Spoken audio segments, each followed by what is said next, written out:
迷因百科之外国音效梗。最近1月确实没啥有意思的新梗，不如就来久违的盘点几个热门的国外音效梗吧。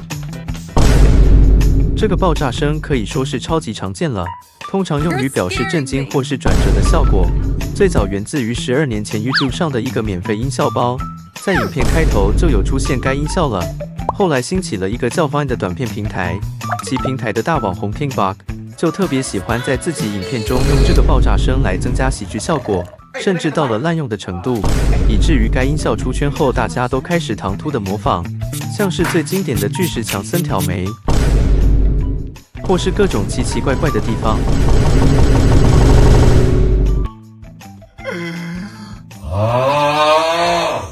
这个音效是我认为最搞笑的，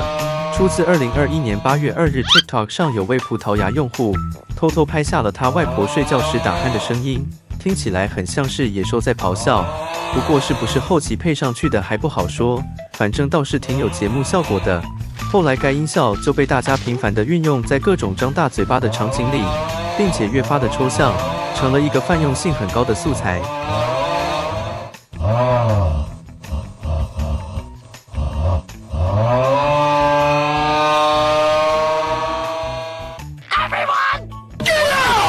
这个真的是耳机挡福利了，是一个巨吵的爆音 get out 声，听起来很像是《绝命毒师》里图库萨拉曼卡的声音，但其实是出自2023年5月10日 iFunny 上的一个用户玩 GTA 5的片段，内容是他开着一辆闪电麦昆被众多玩家围住，随即就暴怒地大喊了一声 get out 便开走。